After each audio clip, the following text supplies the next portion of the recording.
Ndikupatsani moni abwenzi okondedwa kwina kulikonse kumene mukuonera komanso mukumvetsera mauthenga amenewa. Khulupirirani pa Ambuye Yesu Khristu, mukhulupirire mawu ake komanso mukhulupirire olalikirayo, ndipo mukatero mupeza mdalitso kwa Mulungu, mupeza machiritso anu, mupeza mamasulidwe anu, mupeza chipulumutso cha moyo wanu. Koma ngati mukhala okayikirabe za Mulungu, pamenepo mumuphonya Mulungu. Chifukwa Baibulo likuti kwa Aheberi 11 kosatheka kumkondweretsa Mulungu popanda chikhulupiriro. Ndiye Mulungu amene mu dongosolo lake amayika azitumiki ake, amayika munthu mu nthawi zosiyanasiyana zakuti munthu ameneyu amuyimire ku dziko lapansi. Mu nthawi ya Nowa anali Nowa, mu nthawi ya Yeremiya anali Yeremiya, mu nthawi ya Ambuye Yesu Khristu imeneyi anali uyu mwana wakalipentala amene amatchedwa Yesu wa ku Nazareti. Koma anthu akaona ndi maso athupi amamuchepetsa mtumiki uja, amamumoka, amampeputsa, amatha kumugenda kumupha kumene. Haleluya! Akatero amakhala kuti Mulungu amukana, amuphonya, akana chipulumutso cha miyoyo yawo yomwe. Miyoyo yawo nutayika numapita kuphompho kumeneko, numakalanguluka kumeneko kuti tikadazindikira tikadakhulupirira aneneri aja. Koma ayi ndithu anali akhungu. Ndi enunso musapange kulakwitsa komweko lero lino. Haleluya! Nkhani ni yakuti kodi olalikira mawu a Mulungu zili mu Baibulo. Nkhani ni yakuti kodi olalikira zipatso zake nzamtundu waji zimene awubala. Kodi muli maudi mwa iyeyu, ni mtumiki wa Mulungu weniweni. Haleluya! Za ine singadzichitire umboni nekha, koma pali munthu uyu ameneyo amene timakhala naye ku sukulu mozungulira, awupereka umboni umenewu, wakhala akudziwa moyo wanga tsiku ndi tsiku takhala tili limodzi malo ozungulira chimene awunena za ine osati ine koma iyeyo. Nde sinanga anthu amakhala mafunso kuti kodi sitinyengedwa sitinamidwa, koma ayi nokutsimikizirani kuti muli pa malo olondola ndithu, ndipo khulupirirani mawuwa mupulumutsidwa. Tipemphere. Atate wathu akumwamba, tikuyamikani tikuthokozani chifukwa cha nthawi mtengo wapatali imene mwatipatsa ngati imeneyi yakuti tikamve mawu anu amene ni moyo osatha. Lolani Mzimu wanu oyera abwere nakapanga akhale amoyo mawu amene ku miyoyo yathu. Mmene tipempha zonse m'chiyamiko mu dzina la Ambuye Yesu Khristu. Amen. Tiye tiwerengeni Baibulo lathu ku buku la Mateyu 15 verse yake 4. Baibulo likuti, pakuti Mulungu anati, lemekeza atate wako ndi amako, ndipo akunenera atate wache ndi amake zoyipa afe ndithu. Haleluya! Ndiye pamene tawerenga timafatengerepo phunziro la Mother's Day, kapena kuti phunziro la tsiku la amayi. Kumalawi kuno amati tsiku la anakubala. Haleluya! Ni tsiku limene limasangalalidwa pafupifupi dziko lonse lapansi m'mayiko osiyanasiyana. Mbale Branham ameneyo akuti dziko lawo la America limasangalalanso tsiku limeneli la anakubala la Mother's Day. Koma iyeyo akuti tsiku limeneli silingofunika lizisangalalidwa tsiku limodzi lokhali ayi, koma tsiku ni tsiku mayi amayenera azipatsidwa ulemu. Haleluya! Ndipo akuti palibe ulemu wokwanira umene tingapereke kwa mayi chimene amachita pano pa dziko lapansi, ni udindo umene amasenza chimene ali. Haleluya!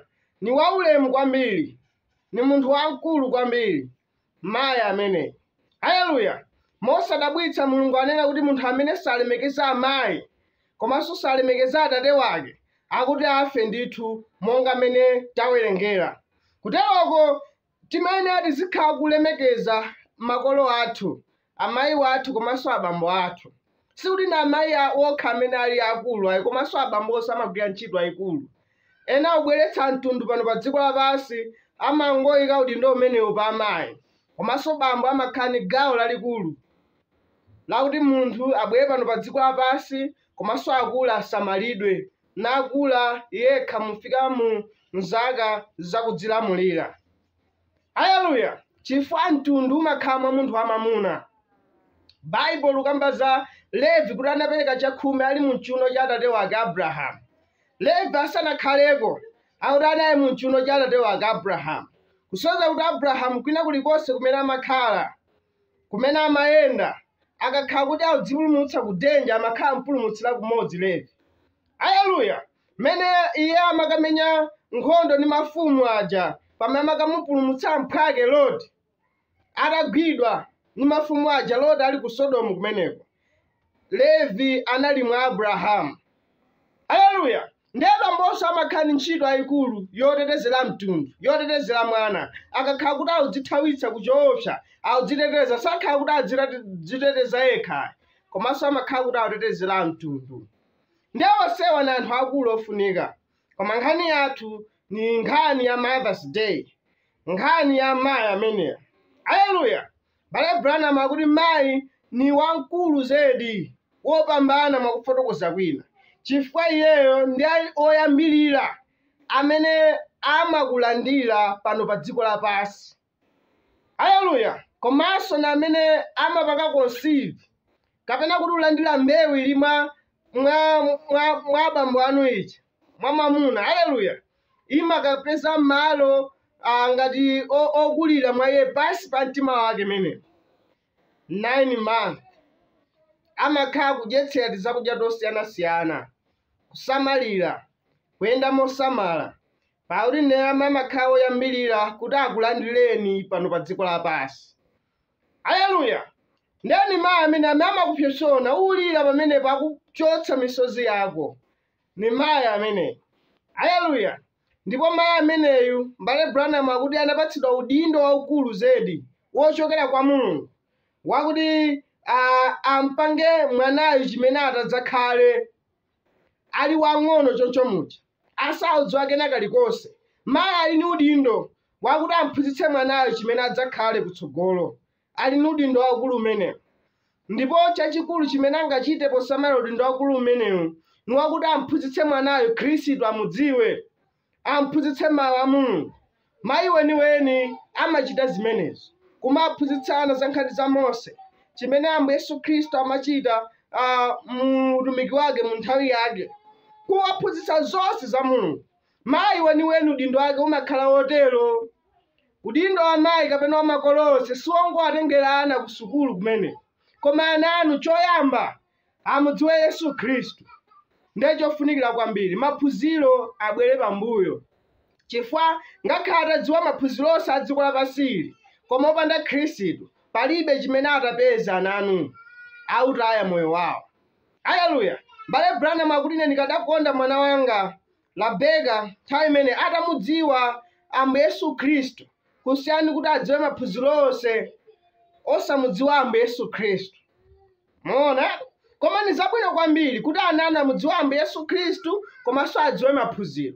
Kwa makolo chimene timangoyikapo nchakuti ana azipita ku sukulu dele masiku 5 ulawirira mmamawa, koma ana osamatumiza ku Sunday school kuti azikaphunzira mawu a Mulungu. Wana osamakhala nawo pasi m'manyumbamo namaphunzitsa za mawu a Mulungu, za Ambuye Yesu Khristu, mawerenga Bible, kumapempherera. Haleluya! Ndiye ngati sitichita choncho, muona ngati kuti tikhala ni mtundu wanji wazika zakutsogoloko zimene tikhale nazo.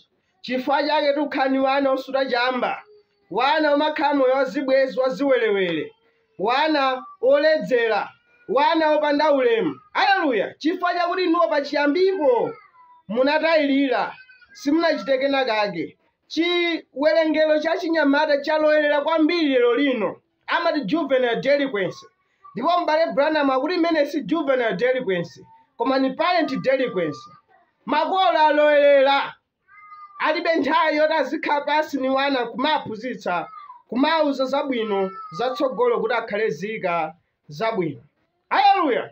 Koma azimayi weniweni wa malemba amene alandire ulemu wawo sawatcha yawo, amene amatenga nthawi yawo kumaphunzitsa wana ngati mmene adali mayi ake Mose. Haleluya! Joshebeti ameneyu Mose amaphunzitsa kumulera kwa Igupto kuja ku nyumba yachifumu ya Farao, kuti iwe udabadwa pasi pa pemphero lathu, tikupemphera kuti Mulungu atipatse mpulumutsi kuti tichoke ku kapolo kuno. iweyo ndiwe munthu wapamwamba wapaderadera udabadwa pansi pa lonjezano. Haleluya! Amaphunzitsa za mawu a Mulungu, amaphunzitsa za Mulungu ameneyu wa Abrahamu, wa Isaki ndi Jacob. Haleluya! Mayi weniweni amafunika azichita mwachoncho. Komanso tikumpeza Suzana Wesley amene. Suzana Wesley anali mayi wa Mulungu amene anali mu nthawi zimenezozo zakale. Kani 19th century ngati si 18th century. Iyeyu anali ni ana 17 ngati si 18. Mu nthawi imene kudalibe zimashini zochapira izi. Kunalibe zinthu zophweka zimene zimapanga moyo ukhale ophweka ngati zimashini zochapira, zophikira ndi zina kunalibe. Koma iye amapeza 2 hours pa tsiku yomapemphera ana ake. Atachapira, atadyetsa, koma 2 hours amayipeza yomapemphera ana ake namaphunzitsa za Mulungu. Mayi wa mtundu wanji amene. What a great mother. Amene ndi amene alandire gift ya Mother's Day neni. Ma gift ya Mother's Day imene mungapereke yakuti muzapatsa ulemu. Osati tsiku la lero lokha, koma dele kumachitira zabwino. Amayi anu asamakhala opwetekeka m'malingaliro, opwetekeka chifukwa cha moyo wanu, cha khalidwe lanu limene mukuwaonetsera. Mayi anu adakukuzani, adakulerani mpaka na muli pabwino, ka muli pa ntchito, ka muli pa business, muli ndi ndalama, koma mmalephera ndithu kukoza ulobafa lenileni lija muona kuti lolakwika ku nyumba kuja. Mmalephera ndithu kumapatsa yolo ya fertilizer ya chakudya pamene ndalama mungothera ku mimowa niya zanu ni mahule ni zina zonsezo. Chimenecho ni chitonzo. Ndipo ngati mmakhala moyo wa mtundu umenewo, inu sinoyenera kuti muagwire salu kapena china chichonso mati Mother's Day present gift. Ayi, chimenecho ni chinyengo. Haleluya! Koma Mother's Day khale tsiku ni tsiku. Haleluya! Chimenecho chimene mayi weniweni alili ngati Suzana Wesley amene. Ndipo ochokera mu khalidwe lopemphera la mayi wa Mulungu ngati amene, kunachokera amuna a Mulungu ngati John Wesley amene anali chisisimuso mu nthawi yawo zimenezo ku England kumeneku ngati sinulakwitsa. Haleluya! Kufikira kuti ni mthenga amene wambado wa mpingo wa namba 6. Komanso kunatuluka amuna ngati Charles Wesley amene anali amuna opanga nyimbo za uzimu za Mulungu zotsitsa Mzimu Woyera. Gwero lake ni lamayi opemphera ngati kuti ngati ameneyo. Nga ife makolo, ife azimayi, chimene timafuna ana athu adzakhale tili udindo waukulu wakuti ifeyo tichiyikemo mwa iwowo. Ngati ife sitichiyikamo, apeza mdierekezi amene agwira ntchito mwa anthu mwa zawo kunjaku, amene awasokoneza zochita zawo nawononga tsogolo lawo labwino. Happy Mother's Day. Ambuye akudalitseni.